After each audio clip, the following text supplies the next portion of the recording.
The views and opinions expressed on the following program are those of the host and guests and do not necessarily represent those of any organization, including One Generation Away. The freedom of a people to choose its leaders is the root of liberty. Keep alive this experiment in liberty. Liberty, in case you've forgotten, is the soul's right to breathe. Government should be very minimal in protecting liberty. Peace cannot be purchased at the cost of liberty. The sturdy ground of liberty. Liberty once lost is lost forever. Fight for their liberty and for our security. Guarantees individual liberty. This great republic, born alone in liberty. Liberty. Liberty. Liberty. Liberty. Liberty. Liberty. Liberty. Liberty. Just how much do you want liberty? This is Liberty Nation with Tim Donner, a production of LibertyNation.com. Cutting through the double talk, taking on the topics, going after what the politicians really mean, and making it all clear. For your freedom and your liberty. Liberty Nation with Tim Donner. The deed is done. President Trump nominates Judge Amy Coney Barrett as the justice who would signal a whole new day for the Supreme Court. Welcome back to Liberty Nation Radio, a production of LibertyNation.com and heard from coast to coast on the Radio America Network. After years of a tenuous conservative majority in the nation's highest court, President Trump has now made an historic decision in the midst of a bitter election campaign, which promises to give conservatives control of the highest court in the land for years or decades to come.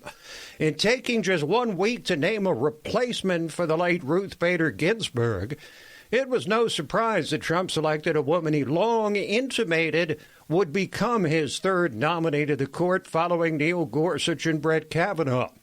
And in Amy Coney Barrett, Trump has delivered a nominee who would turn the court from a fragile 5-4 conservative majority to a 6-3 alignment that all but leaves the progressive wing of the court out in the cold. Judge Barrett has been a rising star on the right, appellate court judge, originalist in the tradition of the late Antonin Scalia. I clerked for Justice Scalia more than 20 years ago, but the lessons I learned still resonate. His judicial philosophy is mine, too. A judge must apply the law as written.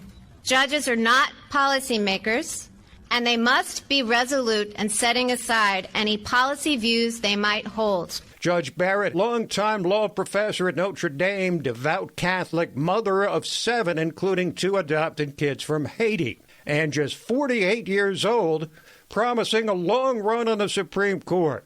We'll talk about how we got here and how this appointment is likely to affect the presidential election now some 40 days away. Say what? Say what? Say what? One more time. We kick things off with our signature segment, Say What, where we roll out a virtual assembly line of wacky, astonishing, damnable, and ultimately revealing things uttered by politicians and the chattering class. The president's nomination of Judge Amy Coney Barrett to the Supreme Court is now a done deal, but the real drama surrounding the sudden vacancy on the Supreme Court was not so much about who President Trump would nominate to replace the late Ruth Bader Ginsburg, because any of the 3 to 5 women who made the short list would satisfy the Republican majority and would almost certainly be confirmed if Majority Leader Mitch McConnell could hold 94% of his GOP colleagues, 50 out of 53. No, the true drama is about no less than a seismic shift in the High Court, which is now on the near horizon. This is huge, much bigger than getting Neil Gorsuch or Brett Kavanaugh on the court, because those appointments simply tipped an already center-right court somewhat further to the right. This is a game changer. For the left, it's apocalypse now. As they see it, their most precious issues, primarily abortion, will now be endangered to a degree that they haven't been in decades, probably since Earl Warren headed the court as Chief Justice in the 1950s and 60s and led the court heavily to the left. And worse than that, the left has no power to stop it. They tried to beg the few vulnerable or moderate or Trump-hating senators in the GOP, but failed to land enough of them. And then they were reduced to doing what they've done from beginning to end in the Trump era. They threatened, said they'll exact revenge when they regain sufficient power one of these days by packing the court with additional justices sympathetic to the progressive cause, turning territories like Puerto Rico into states so they can add more leftist senators, eliminating the Senate filibuster entirely, and implying through it all that they can just snap their fingers when they regain power in the White House and Senate and make the long-term consequences of their own political misfortunes disappear. In short, because they lost, they will change the rules this country has followed for almost 240 years so it doesn't happen again. But while there was certainly worldwide attention focused on the Supreme Court, the height of drama this week was on Capitol Hill, where a head count of senators on when to bring forward a new justice commenced while Ginsburg's body was still warm. After two of the four senators needed to stop a nomination, Susan Collins and Lisa Murkowski publicly opposed going forward before the election. Arguably the most significant moment of the week came from a third Republican senator who's feuded with Trump for years, Mitt Romney, who put Republicans over the top and carefully explained his reasoning. I've indicated that what I intend to do is to proceed with the consideration process, and if a nominee actually reaches the floor, that I will vote based upon the qualifications of that nominee. You know, I think at this stage it's appropriate to look at the Constitution and to look at the precedent which has existed since the beginning of our country's history. And in a circumstance where a nominee of a president is from a different party than the Senate, then more often than not, the Senate does not confirm. So the Garland decision was consistent with that. On the other hand, when there's a nominee of a party that is in the same party as the Senate, then typically they do confirm. So the Garland decision was consistent with that, and the decision to proceed now with the President Trump's nominee is also consistent with history. Think of the irony of Mitt Romney, the most outspoken anti-Trump Republican in the Senate, actually clinching Trump the votes he needs to move this game-changing process forward. This twilight struggle over the Supreme Court has caused a tectonic shift, like an earthquake, in the presidential race, where Joe Biden clings to a lead in the polls, but has now seen the biggest issue he's been pressing, the coronavirus, replaced in the headlines by the battle over the court. He came under immediate questioning about whether he would release his own list of potential nominees. It's a legitimate question, but let me tell you, I'm not going to answer that question because it will shift all the focus. That's what he wants. He never wants to talk about the issue at hand. He always tries to change the subject. But let's say I answer that question. Then the whole debate's going to be, well, Biden said or didn't say. Biden said he would or wouldn't. Let me translate that for you. He won't release his own list of potential nominees because most of them are liberals or progressives and can only hurt him politically as he tries to continue his high-wire balancing act between being the relatively moderate politician he's been for the better part of 47 years or simply a cipher, a repository for progressives who are actually calling the shots. Now, that last comment from Biden came in another one of those hollow, echoey, isolated settings with Biden wearing a mask so removed from any actual contact with ordinary Americans, I suspect fearful of COVID as well. But that isolation continues to be reflected in head-shaking gaffes that make you wonder about his apparent decline. Like earlier this week when he misstated how many have died from COVID while looking at a teleprompter. Most cruelly of all, if Donald Trump has his way, the complications from COVID-19, which are well beyond what they should be. It's estimated that 200 million people have died probably by the time I finish this talk. Of course, that's over 200,000 who've died with COVID. And by the way, that's an important distinction, people dying with COVID as opposed to from COVID, because the great majority of those who've died were either aging and or had underlying conditions. But with the future of the court now added to the threat of 4 more years of Trump, the left is at DEFCON 1, out on the ledge, threatening to pull out all the stops. And over on CNN, listen to what Don Lemon called for in his conversation with colleague Chris Cuomo. We're going to have to blow up the entire system. You're going to have to get rid of the Electoral College because the people... I don't see it. Because the minority in this country decides who the judges are and they decide who the president is. Well, you need a constitutional amendment to do that. And if Joe Biden wins, Democrats can sack the courts. We didn't get our way. Ruth Bader Ginsburg died at the wrong time. The country voted the wrong way in 2016, so let's just blow up the system.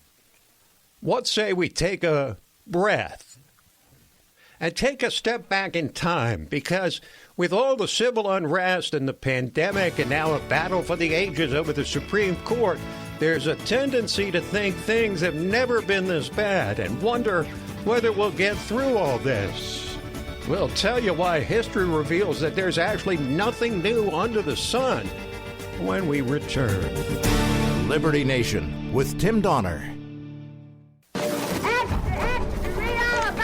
Election 2020 Big Bottom Flash Reports are coming. On election night, at the bottom of every hour, LibertyNation.com will give you Election Night 2020, 90 seconds at a time, with our Big Bottom Flash Reports. You'll get the drop with our one-stop shop. Tune into LibertyNation.com on election night for our Big Bottom Flash Reports at the bottom of every hour. LibertyNation.com.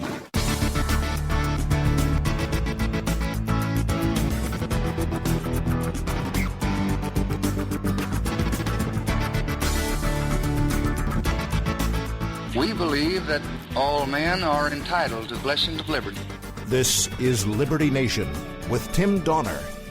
As widespread violence broke out following the death of George Floyd, and we became aware of the embedded ideology of the suddenly ascendant Black Lives Matter movement, one would have thought that the public's virtue-signaling affection for that group would be short-lived at best.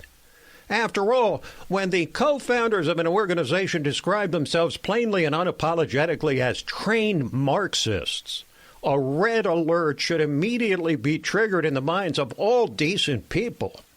The idea of this inhuman ideology rearing its head afresh calls forth memories we all thought were buried deep inside us of the living hell rained down on a succession of great nations in the 20th century by murderous Marxist tyrants. This should do more than serve as just a warning to us all. It should send chills up and down the spine. Death camps and forced labor, secret police, unending hunger and poverty, unbridled corruption, the very destruction of culture and history and a way of life. Living under Marxism is undoubtedly the experience on earth most closely resembling Dante's Inferno. Why do you think the fall of the Berlin Wall 31 years ago triggered perhaps the most joyous worldwide celebration in our lifetime? And why do you think the Soviet Union simply dissolved itself and ceased to exist shortly thereafter? The world well recognized the consequences of ever letting such totalitarian tyranny rise again. But sure enough, this plague on the planet has risen afresh. And we can thank the savage criminals intercepting the George Floyd outrage and converting it to open insurrection in the streets. How can this possibly be? Well, as frightening, unprecedented, and incomprehensible as Marxism's rise from the ash heap appears, A look at the history of the last 3 centuries reveals the fundamental truth uncovered by the wise King Solomon in Ecclesiastes. There's nothing new under the sun. Call it the 50-year itch. Every half century, give or take, revolutionary fervor rises and threatens to violently overthrow an existing order. It seems not to matter whether the results of similar uprisings in the distant past had failed or been disastrous.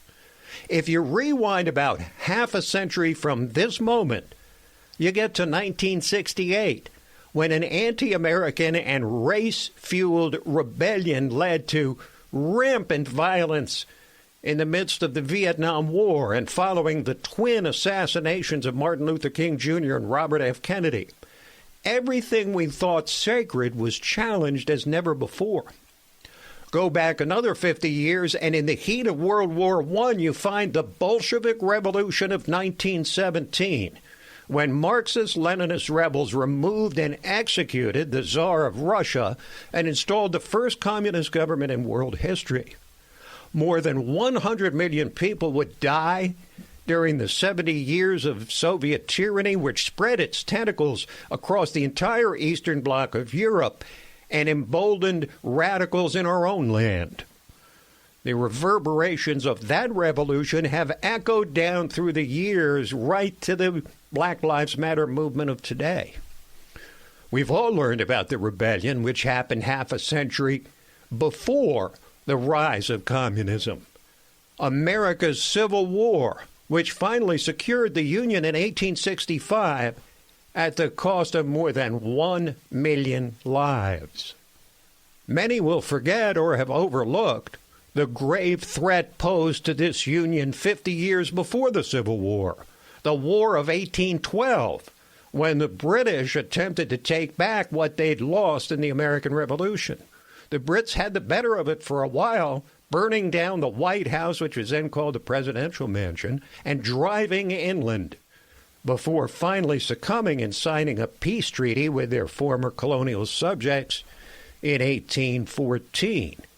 Finally, it was a half century previous to that war when the fuse of colonial rebellion against the British Crown was first lit. Rioters protesting the Stamp Act in 1765 set the stage for a bloody war years later that won America's independence. Call it coincidence if you will, but an undeniable every half-century pattern of revolution fills the books of modern world history. This may provide little more than cold comfort to those of you shaken by the present progressive movement to destroy the heart of America. But it does prove beyond a reasonable doubt that the impulse to rebel against perceived injustice of any kind in the existing order is endemic to the human species. And most importantly, it provides hope for the future. We've demonstrated through radical uprisings and secession and assassinations and world wars and attacks on our homeland that we shall survive the existential threat before us today. We'll take a quick break and then dive deep into the effect of the Supreme Court vacancy on the presidential election.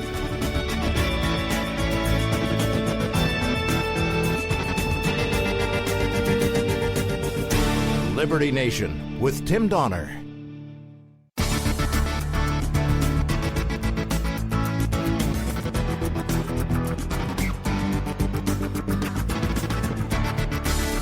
Far more important than my political future and far more important than yours, the well-being of our country.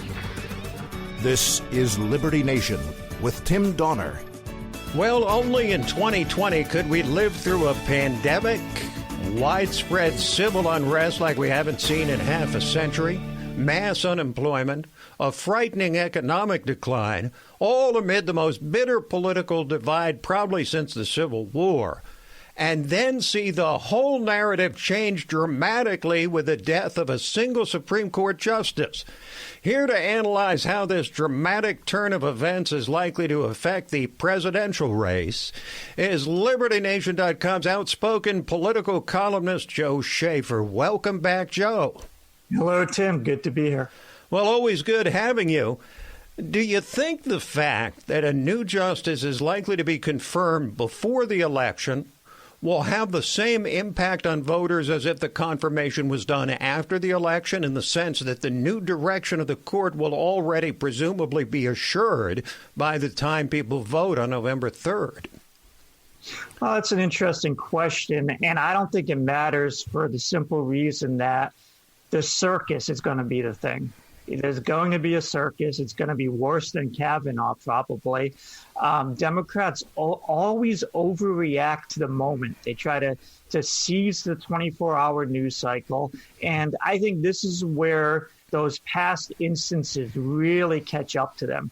The impeachment hearings, the Russia hoax, the whole laundry list. I think the American people are bracing now for the Democrats howling at the moon. And it's right up Trump's alley in that regard. I think it's the worst thing that could happen to Joe Biden. He's trying to pivot to the center, and here come the Democrats ready to act crazy again when he's trying to be Scranton Joe. It's not going to be good for him. It's the circus that's going to hurt him. What's with the whole Scranton Joe line of thinking? I mean, the guy only lived there till he was 9 years old, and he's been in Washington ever since, in politics. I think they're throwing anything at the wall now to see if it'll stick. Mm-hmm. Because, this guy, and we've both been saying this, 47 years in politics, and you've got nothing to run on of your own. It's, I'm not Donald Trump. That's all you've got for a half century at the table of power. So I think it's an unfocused campaign. They're looking, they know they have to pivot away from that crazy leftist primary. And yet, look what he did the other day. He alienated the Bernie bros. He says, I beat the socialist. He basically did a victory dance this is something that these people are deeply wounded about. They want to hold their nose and vote for the guy, and he's taunting them. You don't have this part of the Democratic Party locked up. You really can't afford to do this. But I just think they're shooting aimlessly at the void now. They don't know how to frame this guy, because I think there is no safe framing for Joe Biden.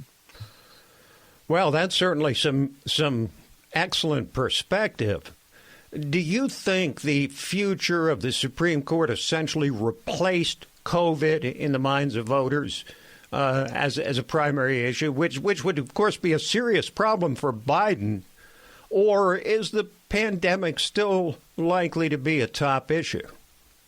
I really think that's largely a Democratic talking point. They want the COVID thing to be a decision maker, and I really don't think it is.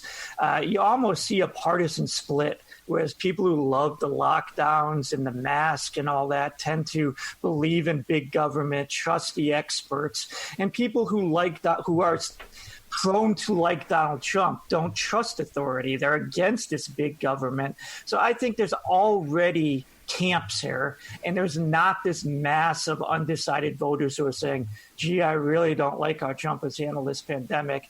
It's something that Democrats are trying to hold on to because, again, got nothing for Joe Biden. There's no reason for them to be optimistic about this guy. And I don't think COVID-19 is this winning issue for Biden like they apparently think it is. Well, he's still winning in the polls, albeit less than a month ago. I mean, isn't that a reason to make him optimistic? Yeah, I don't believe in the polls. And I think we learned in 2016 just how important these polls are. And I know you can't dismiss them all in a wholesale, but you need to look at what kind of person votes for Donald Trump and what kind of person. I mean, Joe Biden is the establishment. He's not just a Democrat. He represents a swamp uniparty way of government that ran roughshod over this country from 1918 to 2016. That's the COVID, the type of people who are prone to believe that big government is the answer and let's trust the experts. The type of people who really want systemic change in this country and are not leftist, I don't see how the coronavirus is going to turn them against Donald Trump. I really don't see it. So the loss of the pandemic as any kind of issue for Biden, or likely loss, you can never predict anything in 2020, but that's going to hurt him, no question. But on the other hand, the court battle will also mute discussions beneficial to Trump about Biden and his son's dealings with Ukraine and China, which the Senate's been investigating, and the whole Russia collusion hoax, and the many far-left positions that Biden was forced to embrace during the Democratic primary. So who does the change of topic benefit and hurt the most? I don't think it helps Trump as much as maybe some people think it does. They say the Republican Party is uniting around him. He's had strong Republican grassroots support all along, with 90% of Republicans in the grassroots have always backed him. So what Mitt Romney is on board, that doesn't change the election in any way. I think it hurts Joe Biden so much more for what I talked about earlier. This guy wants to go to the center. He can't win being the leftist progressive Trojan horse, as the Trump campaign has that was such a good move painting him as that way. So he has to pivot away from that. And like I said, here comes the circus. Here comes the Democrats doing everything that they don't understand how much it turns off the mainstream regular Americans out there. They're going to do it on national TV. They're going to be hysterical. They're going to be over emotional.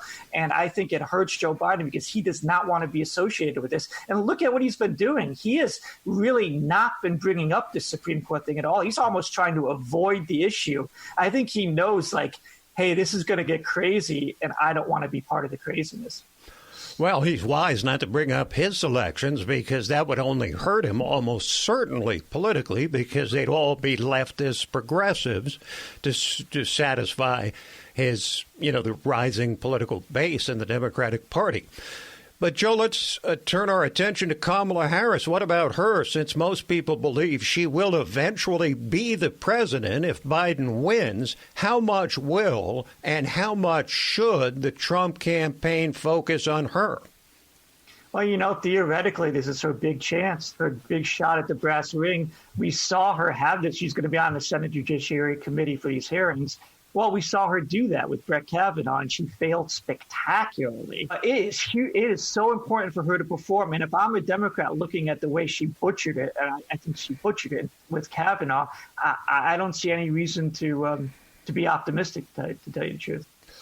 Okay, so finally, Joe, everybody does seem to think that this debate coming up on Tuesday night, the first of what's supposed to be 3, plus a vice presidential debate, will be absolutely pivotal. Do you agree? Potentially. It all depends if Biden has that disastrous moment.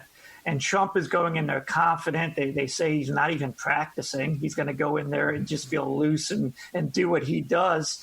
And I think what's going to happen, I think people are expecting the big Joe Biden blow up, the huge gaffe that's going to just ruin him. And I don't see him going out that way. I see him just slowly petering out. I see people watching him, and they're going to see a tired, just no enthusiasm, low energy guy, almost what Trump painted Jeb Bush as, except for, with a much older, more feeble man. So I think he's going to just fade away and fizzle, and there's not going to be this spectacular burnout.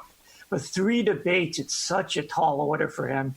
I think the first one won't be the killer. I want to see him do all 3. I don't think he can pull it off, but I don't think there's going to be that one car crash moment. I think it's going to be more of a fadeaway. All right, Joe.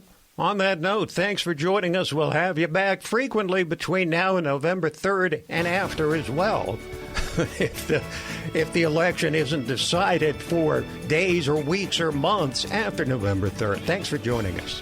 Thank you. Joe Schaeffer, political columnist at LibertyNation.com. Quick break, and then we're back with Talkin' Liberty. Liberty Nation with Tim Donner. Election 2020 Big Bottom Flash Reports are coming on Election Night at the bottom of every hour. LibertyNation.com will give you Election Night 2020, 90 seconds at a time, with our Big Bottom Flash Reports. You'll get the drop with our one-stop shop.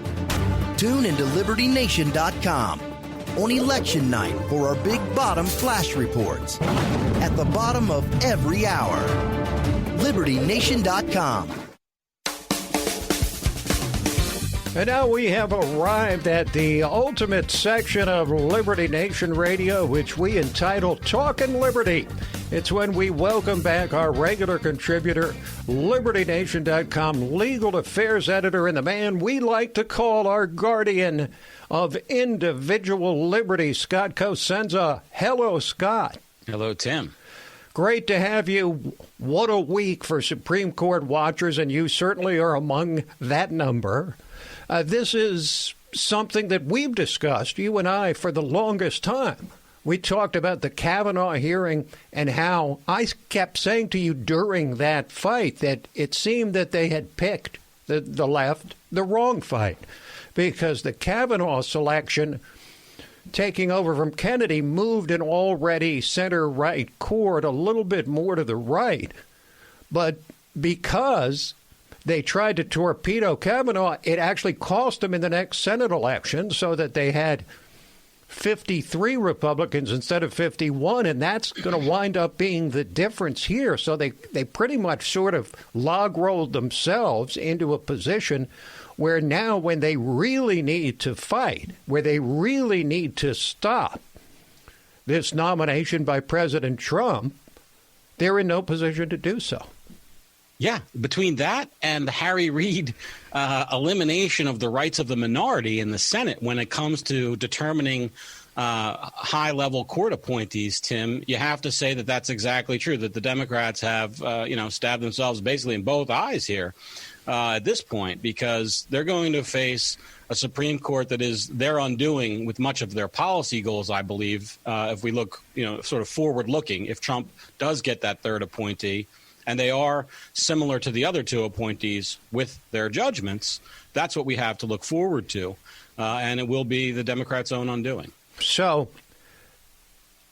we've been hearing about this stuff now for a week since the sudden, it was a sudden jolt, although, of course, you battled cancer for years. So we've been hearing about this for a week and how it's a seismic shift in the court when you replace the progressive, who's the thought leader on the progressive wing of a minority wing of the court to begin with, and you replace her with the opposite, a constitutional conservative, shifting the balance of the court.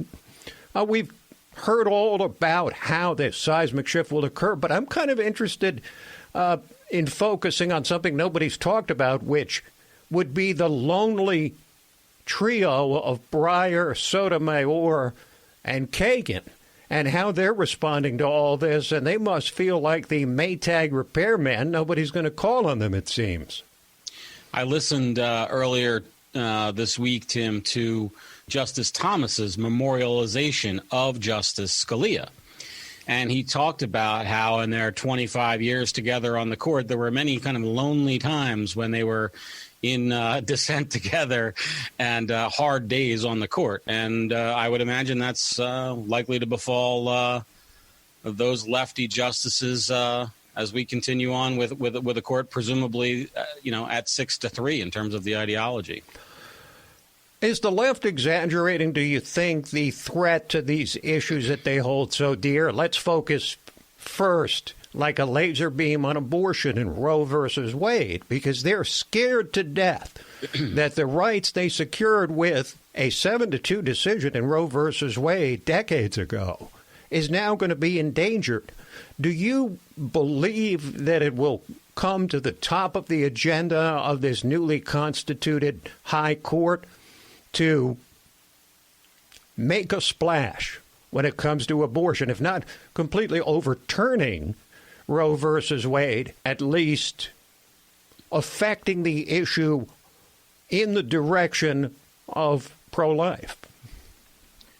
Well, things have been going sort of not their way for quite a while in terms of the pro-life crowd. I'm trying to think of a major decision in the abortion area that has gone for them or against the pro-choice. I suppose some of the Obamacare type mandate cases have gone in a pro-life fashion, but all the other ones seem to have broken the other way. So the answer to your question is yes, I would expect some dialing back of the types of protections that are included in the reproductive rights category that under the umbrella of Roe v. Wade. I don't expect Roe v. Wade to go away anytime soon, though.